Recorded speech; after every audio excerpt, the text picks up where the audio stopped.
Welcome back to another episode of The Franchise. On today's episode, Friday, February 3rd, we got some breaking news. Literally 30 minutes basically before the recording of this podcast. Delayed it these 30 minutes as I prepped for this breaking news. Kyrie Irving requesting a trade from the Brooklyn Nets. We're going to talk about that trade, what it means for the Nets and other teams around the league. Also, yesterday, the NBA All-Star reserves were announced. The starters were announced, I believe, a week ago. We got the rest of the All-Star roster squad. Which guys were snubbed? I got a Lakers Jazz preliminary trade talks around Russell Westbrook. We'll see if those even happen anymore with the Kyrie news. And then I have top 20 starting pitchers. We did top 10s at other positions. We did top 5 DHs. For pitchers, I think there's too many great guys. So we're doing 20. We'll run through the first 10, 20 to 11, and then we'll really dive into the top 10 as always. Before we get into the episode, Franchise is available on YouTube, Spotify, and Apple Podcasts. So whether you watch or listen to your podcast, the Franchise is available. Website link in the description of every episode, as well as the Instagram and TikTok. Let's get things started here with the breaking news of the day. This is the headliner now. And that is Kyrie Irving requesting a trade from the Brooklyn Nets. And this came as a shocker, as I was prepping for this episode today. I was going to talk about the Lakers in trade talks, possibly, or starting talks with the Jazz around Russell Westbrook. And I wasn't expecting, this news. This trade deadline, there hasn't been a lot of moves. We've been waiting for that star player to request a trade because it happens every single season. Look, over the summer, it was Kevin Durant, and it was also Kyrie Irving who requested a trade. It was James Harden. It's been Anthony Davis. There's been so many stars. I'm trying to think of some other guys.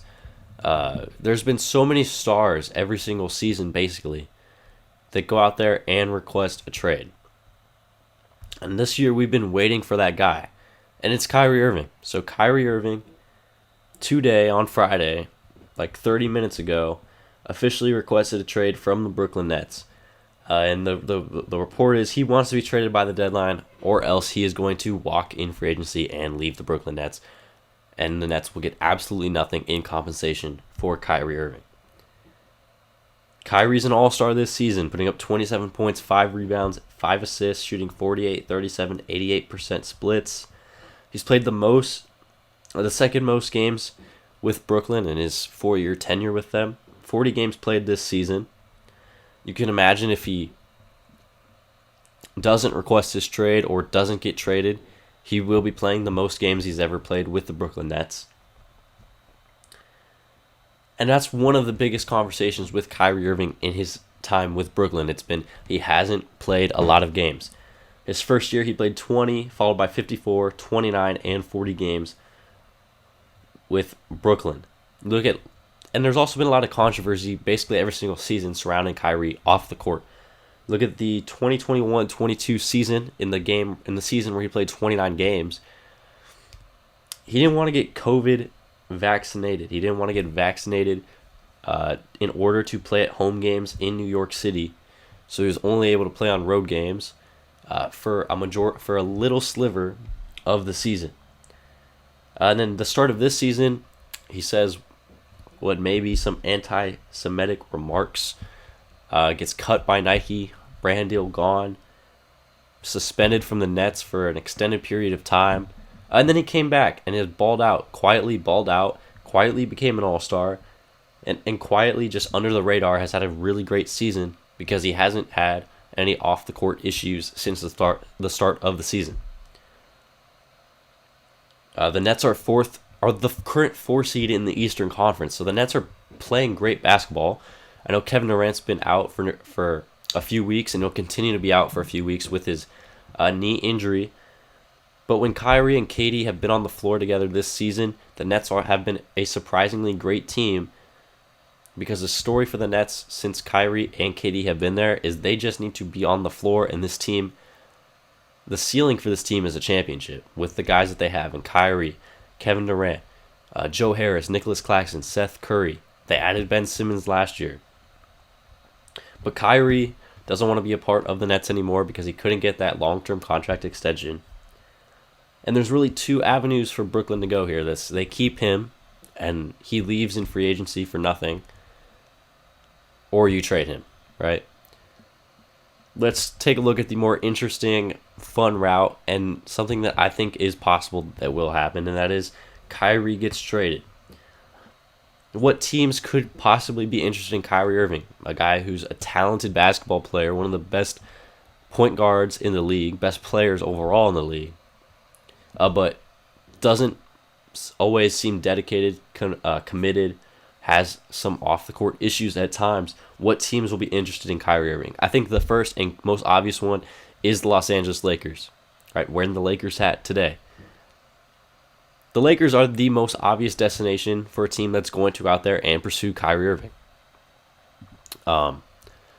They have the perfect salary to match. They have Russell Westbrook's $46 million or $42 million expiring contract to trade and will match salary. And for the Lakers, I mean, this is the one opportunity that they could potentially have to go out there and significantly improve their roster, right? Russell Westbrook is, the past few seasons, has been a negative asset in the trade market. You would have to trade picks to get Russell Westbrook off of your team. He's been a negative asset based off of his contract the past few seasons. But he's now on an expiring deal, right? Free agent in the offseason. So he's not on your books past July. And the Lakers, they don't have, great players surrounding LeBron and Anthony Davis, right? They have Hachimura, who's been great, Thomas Bryant, Patrick Beverley, and Dennis Schroeder. Those guys have been good, solid pieces, right? But adding a guy like Kyrie Irving, who in my opinion is the second or third best point guard in the entire league and a top 20 players in the NBA, would significantly improve the Lakers roster, and I think it puts them over the edge and into the category of a team that can go out there and compete for a championship this season. So what would a trade look like? I mean, it's obviously Russell Westbrook and the 2027 and 2029 first-round picks, and you'd also have to probably throw in some of the young guys, Austin Reeves, Max Christie. I mean, there's not a lot of pieces on this Lakers roster, right? It's a very thin group. But the Lakers' best opportunity to compete this season for a championship is to get Kyrie Irving. I think Dallas is a team that could go out there and get Kyrie. They need to put talent around Luka, and they have some more pieces than the Lakers to go out there and get Kyrie. I think the Knicks, I don't think this trade would ever happen. The Nets will never trade a star player like Kyrie or Kevin Durant to the Knicks. But the Knicks, a team that wants stars because they are in New York, would definitely call about Kyrie. Miami, with Jimmy Butler, Bam Adebayo, they need a guard. Kyle Lowry's been horrible. He's getting older. He's not been a good player for Miami. You could trade a guy like Tyler Hero, and maybe even be able to throw in a Kyle Lowry into a trade with the Nets. The Clippers, they have a lot of depth. They have John Wall and Reggie Jackson. They have the pieces to trade for Kyrie and still be a competitive team. Phoenix, with a lot of issues going on around there, I don't think that's the best fit, but they could be a desperate team trying to contend for a championship. And then I put New Orleans. They have the assets to make that trade with pairing him with Ingram and Zion. You could trade a CJ McCollum, some of the first round picks that you do have, and you could find yourself having a Kyrie Irving, Zion Williamson, Brandon Ingram big three. But I think the Lakers are the favorites if Kyrie is to be traded. I think it's the one spot he wants to be. I think he wants to be with LeBron in Los Angeles, playing with the Lakers, competing for championships with Anthony Davis. So that is some just shocking news. I mean, it literally came out of nowhere. The Nets have been good this season. They've overexceeded expectations, and it seemed like Kyrie was going to stay there, at least for the season. And I completely forgot that Kyrie was a free agent in the offseason. That's how quiet Kyrie's been and how good the Nets have been, that you just forget that he's a free agent and he could easily walk in the offseason, and now he wants out of Brooklyn. And I guess the other side of this story that I should mention is what happens to Kevin Durant. Because Kevin Durant's on there, and if you remember, back in the offseason, in July, he requested a trade from the Nets. He didn't want to be there anymore. So, what does Kevin Durant do? Does he request a trade in the next few days?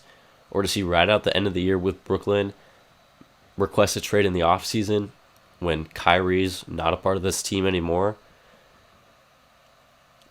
Like, what is the next phase for Kevin Durant in the Nets squad? Because I think you can easily say that Kyrie is not going to be a part of this team next season. Whether it's the rest of this year he's not a part of the team, he will not be on the team at the start of next season. I don't see that happening at all. Regardless of what happens, if he stays on the Nets and they win a championship, there's maybe a chance. But I think Kyrie has his eyes set on another destination. So what happens to Kevin Durant? Does KD request a trade this offseason? Because when KD decided he's going to come back to the Nets this year, we all knew that there was the potential that every single offseason Kevin Durant could go out there and request a trade. Right? He has 3 years left on his deal at the end of this season. And he's one of the best players in the world. He was an MVP candidate before he got injured. All-star, right? One of the greatest players of all time. Could Kevin Durant be on a different team next offseason? And could the Nets completely have one of the worst big threes or one of the worst super teams of all time, right? With a few years ago, they had LaMarcus Aldridge, Blake Griffin, Kevin Durant, Kyrie Irving. They had a squad that you thought, wow, there's no way any team can beat them. And then they were freaking horrible, and they got swept by the Celtics in the first round of the playoffs last season. So there's a lot of stuff, a lot of implications with Kyrie Irving requesting a trade. You know, what does it mean for the Lakers? What does it mean for Kyrie? What does it mean for the Nets? Kevin Durant?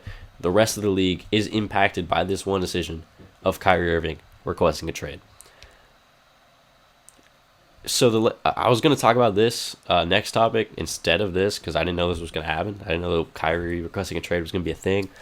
But the Lakers and the Jazz reportedly had started conversations on a trade around Russell Westbrook. I think the Lakers' focus should completely have shifted to the Brooklyn Nets. But if they can't pull off an Irving trade and they do make a trade with Utah, what would that trade look like? You're looking at the potential of either Mike Conley, Malik Beasley, maybe Jordan Clarkson, or Jarrett Vanderbilt. I think if the Lakers do ultimately trade Russell Westbrook to Utah with one or both of their first round picks, I think you can expect to get Malik Beasley. This guy's been a 36% three-point shooter this season, and teams value him around the league as a guy who you can get a first round pick for. Mike Conley has he's been pretty solid over these past few years in Utah. I personally, as a Lakers fan, would rather have Malik Beasley and Jarrett Vanderbilt. Vanderbilt is a nice young wing who provides defense, can score at times, and just provides some vertical flexibility for the Lakers. But I think their focus completely shifts to Kyrie Irving. Like,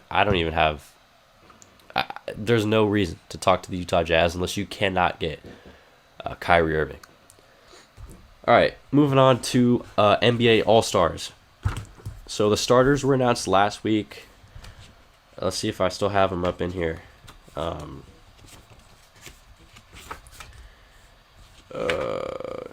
starters were announced last week. You can find actually, I think I might remember it off the top of my head. You have Kyrie, Donovan Mitchell, Giannis, Kevin Durant, and Jason Tatum representing the East. And then you have Steph Curry, Luka Doncic, LeBron, Zion, and Nikola Jokic out west.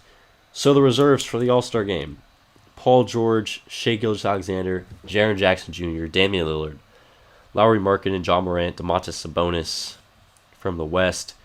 From the East, Bam Adebayo, Jaylen Brown, DeMar DeRozan, Joel Embiid, Tyrese Halliburton, Drew Holiday, and Julius Randle. I think most of these guys right here are deserving of being All-Stars. I think if I could point out a few that you could definitely put a question mark around, you're looking at Jaren Jackson Jr. and Drew Holiday. right? Jaren Jackson Jr., 16 points per game, 6 rebounds, 50% field goal shooting. He's in the running for Defensive Player of the Year. He's been absolutely incredible defensively in the paint for the Grizzlies. But for me, if you're putting Zion Williamson in as a starter, a guy who's played around 20 games this season, you have to put Anthony Davis in as an all-star. AD, in 29 games played at the point of this recording, is averaging 26 points, 12 rebounds, 2 assists. When he's on the court, the Lakers are competing with almost anybody in the league, right? He's arguably the most impactful, one of the most impactful players to a team in the entire league. Without Anthony Davis, the Lakers have not been winning games. With Anthony Davis on the floor with LeBron, they're competing with almost any single team in the league. So I think Anthony Davis is one of the biggest snubs. And Jrue Holiday has been good. This isn't the best season he's ever played. I think that he's had better all-star years in the past. But I think, guys you could have put in there over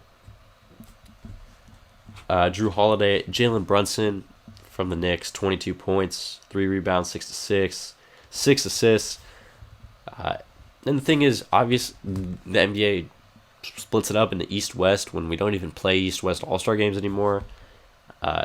So if replacing Jrue Holiday, for replacing him, right, Eastern Conference player, James Harden could have been in there, 21 points, 6 rebounds, 11 assists. Trae Young, 27 points, 9 assists. Darius Garland on a Cavs team that's been great. Pascal Siakam putting up 24, 8 and 6. Jimmy Butler even.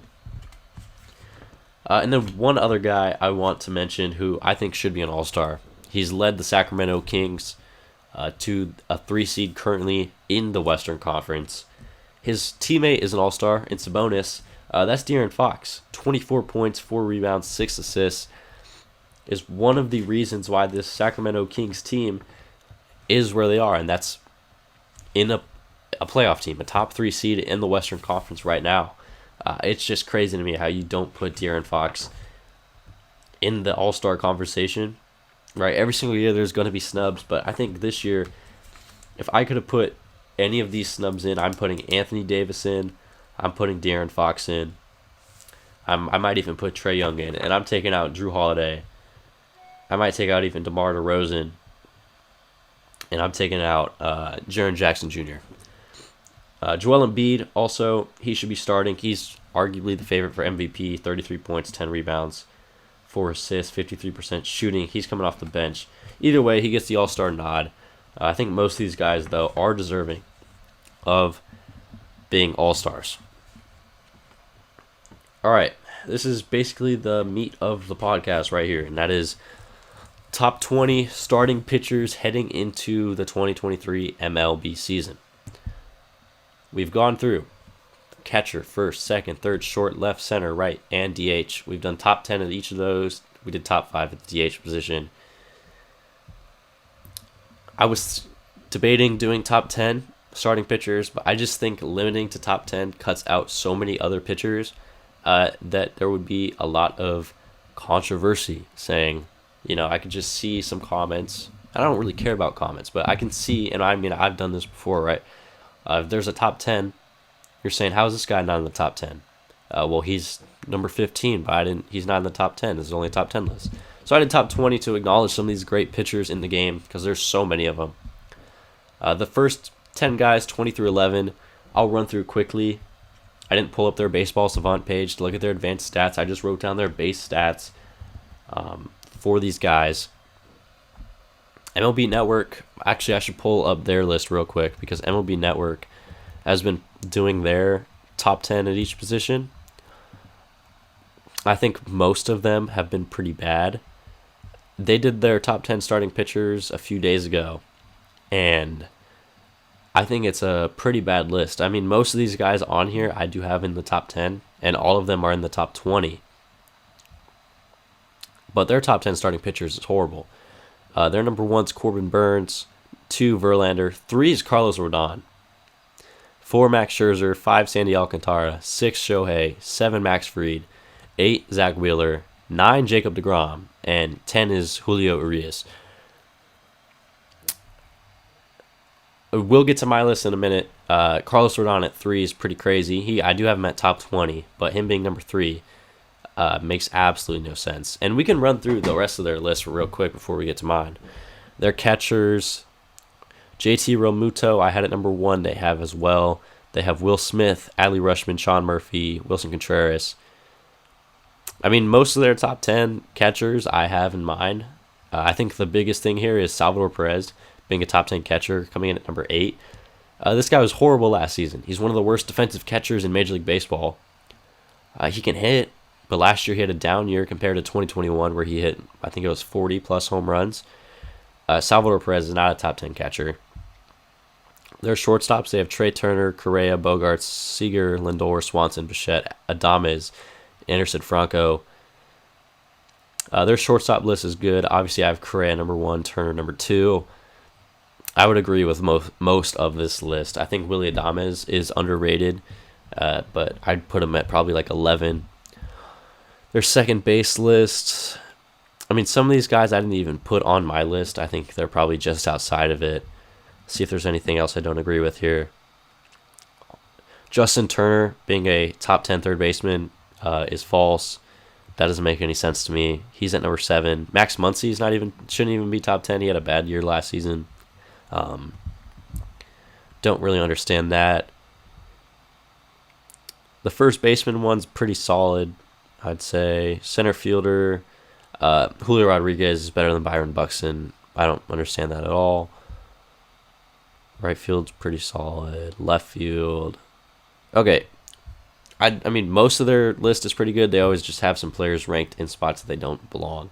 But let's get to my list. Top 20 starting pitchers. Beginning at number 20, I have Brandon Woodruff of the Milwaukee Brewers.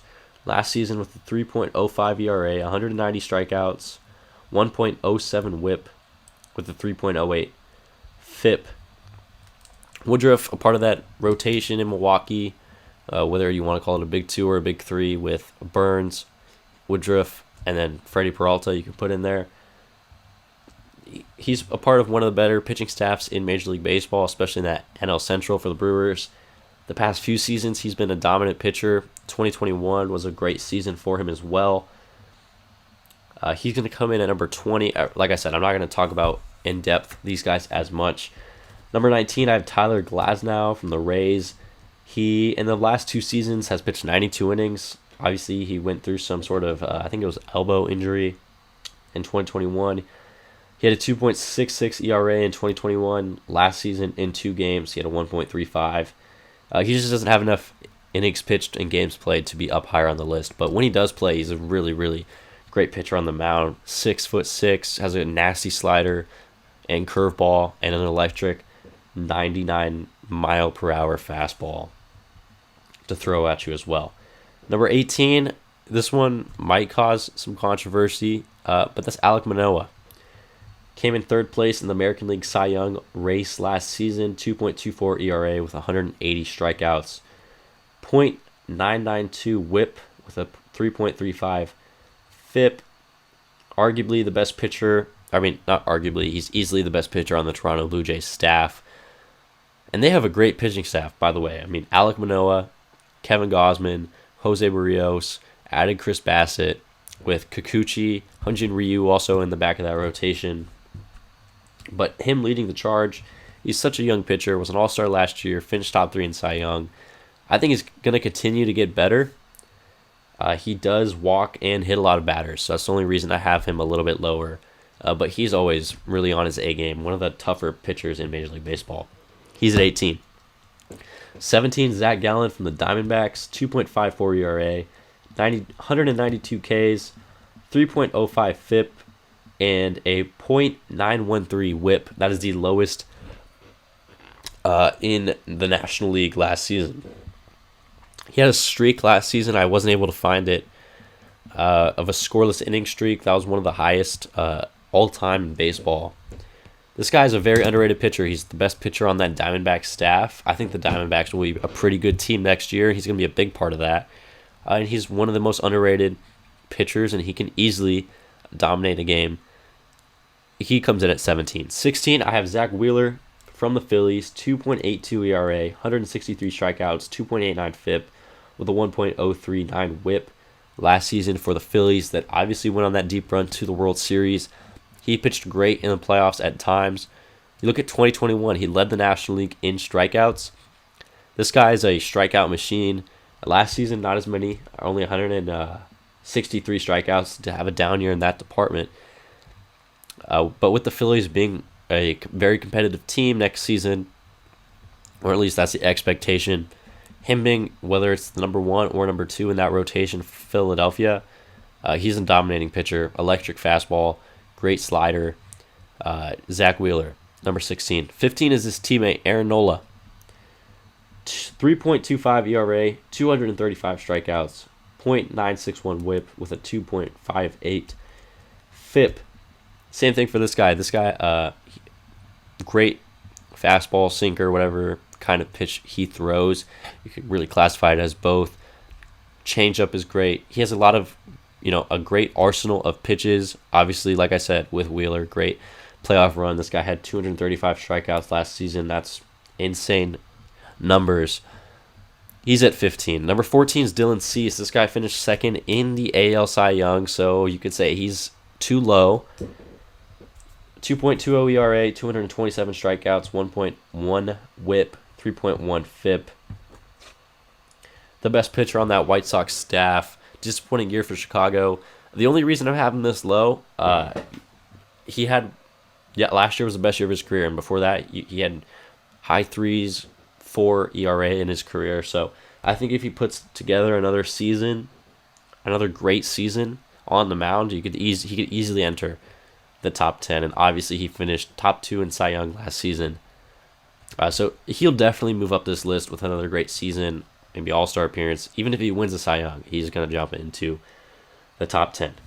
Number 13, Shane Bieber from the Cleveland Guardians, 2.85 ERA, 198 strikeouts for the Guardians last season. Won a Cy Young back in 2020. The thing for him is his fastball velocity has gone down since that season where he won the Cy Young. He's now sitting more 92 to 94 compared to 98, 96, 97, 98 on his fastball. But he's still a dominating pitcher out there for Cleveland. He's at, 13.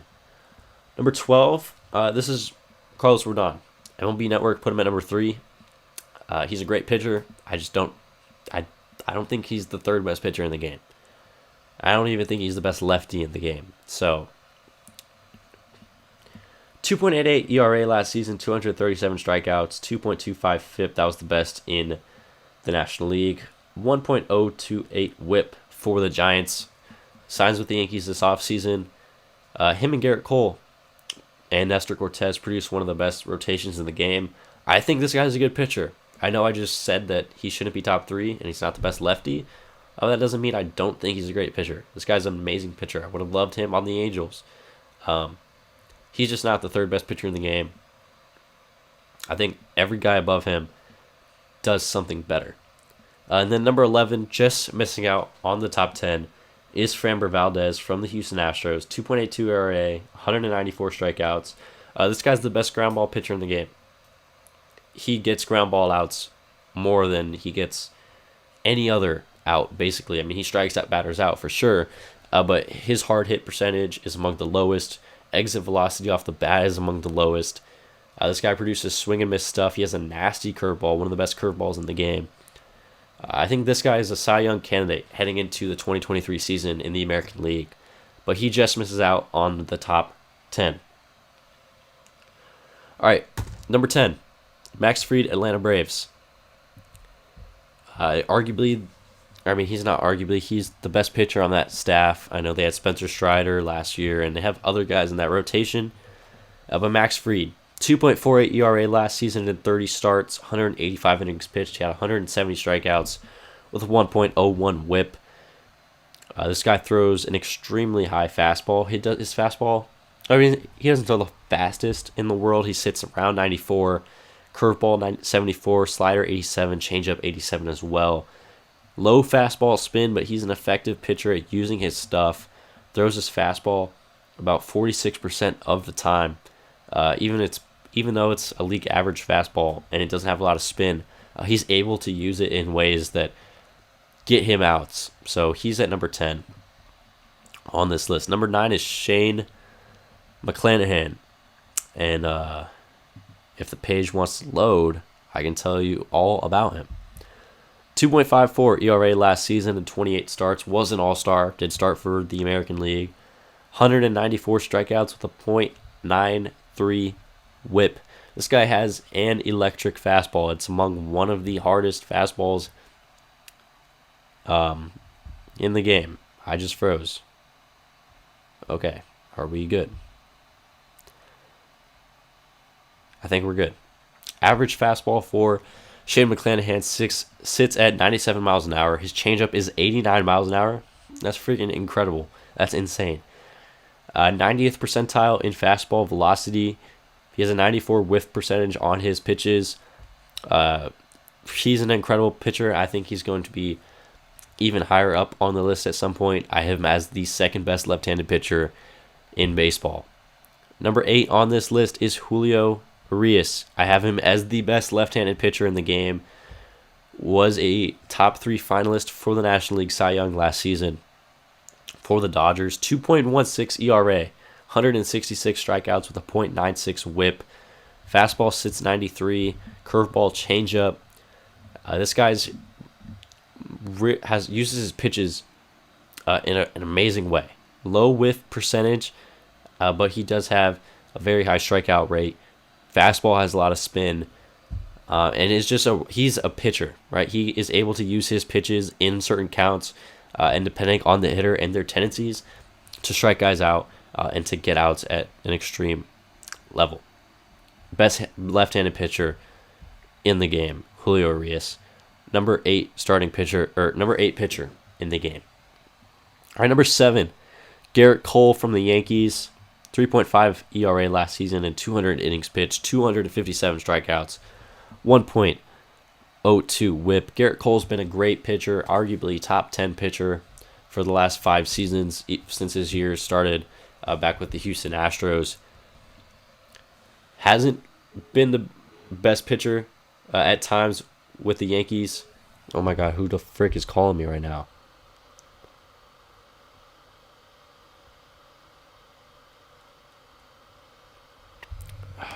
That's the worst thing about recording on your phone. Someone just freaking calls you and messes up the whole freaking podcast. But we're going to keep going because I'm 36 minutes in and I'm not restarting this. All right.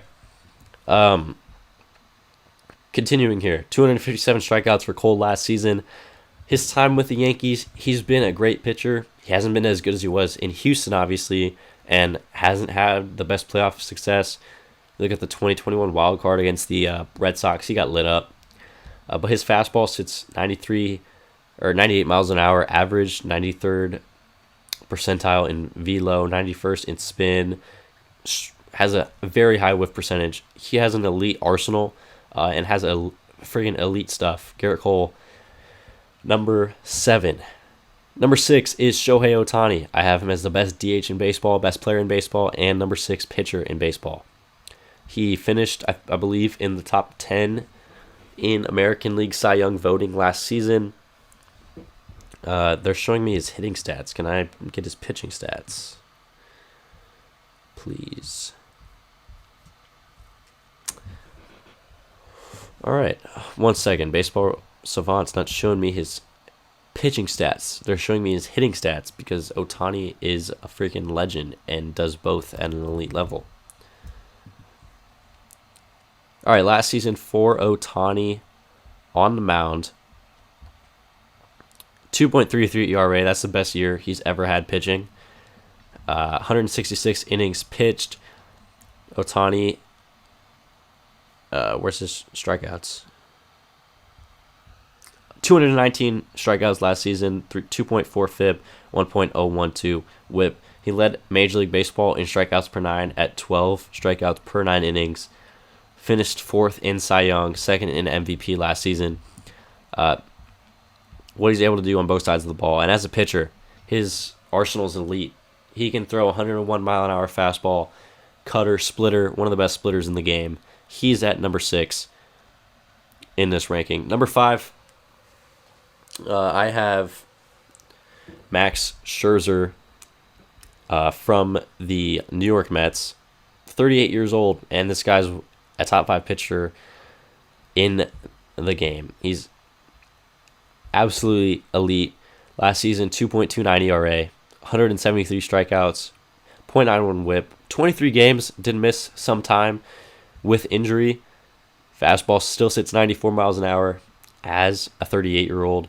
Elite level spin, whiff rate, chase rate, strikeout rate. He doesn't walk a lot of pitchers. He's just an elite pitcher. Multiple Cy Youngs, World Series champion, and he's 38 years old and still doing it at an elite level. Number 4, Sandy Alcantara from the Miami Marlins, reigning National League Cy Young Award winner, 2.28 ERA last season, 207 strikeouts, .98 whip. This guy had, I think it was 9 or 10 complete games last season, which you just don't see anymore in the game. A lot of times pitchers only go 5, 6, maybe 7 innings.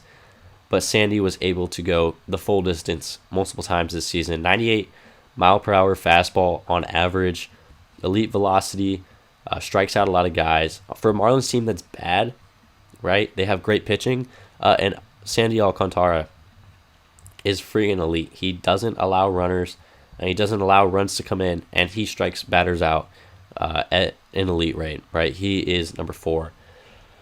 Number 3, AL Cy Young reigning AL Cy Young Award winner, 39-year-old Justin Verlander, now of the New York Mets. The Mets have 2 top 5 pitchers, and they're both 38 and 39, respectively. Last season, 1.75 ERA for Verlander, 185 strikeouts, .83 whip. He did only pitch 175 innings, right, 28 games, but he was absolutely elite on the mound. 2 years ago, he had Tommy John surgery. As a 37, 36-year-old to have Tommy John surgery, it doesn't seem like your career is going to get better once you come back. But Verlander arguably had the best season of his career on the mound. Lowest ERA, elite fastball, 95 average fastball velocity at 39. Elite strikeout numbers, low walk numbers, swing and miss numbers are incredible. Verlander is a pitcher. He knows how to pitch, use all of his pitches in certain counts. He has elite stuff, and he's going to be 40 years old for the Mets next season. Number 2, Jacob deGrom of the Rangers, formerly of the Mets. The Mets obviously lost him in the offseason, and they replaced him with a Cy Young and Verlander. But Jacob deGrom, 34 years old, heading down to the Texas Rangers. Only pitched 11 games last season, 3.08 ERA, 102 strikeouts in those games. The past few seasons, he has missed significant time. He hasn't been on the field a lot. He's missed a good amount of time, whether it's a lat injury, an elbow injury, a shoulder injury. He's missed time, but he's a 2-time Cy Young Award winner, 4-time All-Star. When he's on the field, he's one of the best pitchers in the game. Back in 2021, in 92 innings pitched, he had a 1.08 ERA, 2020 a 2.3, 2019 a 2.4, and 2018 he had a league best 1.7 ERA in 217 innings pitched. This guy, like I said, when he's on the field, he's one of, if not the best pitcher in the game. But you look at the last 3 seasons, 68 innings pitched. That was obviously the shortened season back in 2020. But the last 2 years, 92 innings pitched and 64 innings pitched. So for the Rangers, signing him to a 5-year deal, $180 million, they obviously hope that he's going to give them 170 plus to 200 innings a season. And like I said, when he's on the field, he's arguably the best pitcher in the game. Elite strikeout numbers, 100th percentile, 99th percentile in walks, swing and miss stuff. Average fastball sits at 99 miles an hour, 93 mile an hour slider, a 92 mile an hour changeup. He throws extremely hard. He throws absolute gas, no matter what pitch it is. It can be an off-speed pitch, and that thing is gas. Jacob deGrom is number 2 because he needs to stay on the field for a full season, and then he can come back and claim his number 1 title. But number 1 right now is Corbin Burnes from the Milwaukee Brewers. This guy throws elite level stuff. He throws a cutter, one of the best pitches in the game. His cutter is incredible. 95-mile-per-hour cutter on average. 95th percentile in whip, 99th percentile in fastball spin, 89th in strikeouts, 87th in chase rate. Last season, a 2.94 ERA and 202 innings pitched, 243 strikeouts with a .97 whip. Won a Cy Young back in, I think it was 2021. It was 2021. He won that Cy Young with a 2.42 ERA. In 2020, he had a 2.11 ERA. He's consistently, over the last 3 seasons, gotten better. His ERA may have gotten higher, but he's able to strike out more batters, use his pitches more effectively, and dominate every single game that he starts on the mound for the Milwaukee Brewers. So those are the top 20 pitchers. We just went through a lot right there. So those are my top 20 pitchers heading into the season. We only have one more spot to do, and that's relief pitchers. We're only doing 10 of those guys, that's for sure. I'm not doing 20 relief pitchers. But we will do a top 10 relief pitchers, and then we will have done every single position, and then we will start going through. I think we'll do a top 25 players, and then we'll start doing divisional standings predictions. Every single team in each division, what they did in the offseason, where will they be at the end of the 2023 season. But that's going to do it for this episode. Kyrie Irving trade request. We did talk about that. NBA All-Stars, top 20 pitchers. We will be back on Monday with another episode. No NFL this weekend. So I guess we'll find out on Monday what there's going to be to talk about. Next week is the start of Super Bowl week, so definitely going to be a lot of Super Bowl talk and NFL. But that will do it for this episode. We'll be back on Monday with another episode of The Franchise. Thank you guys. See you next week.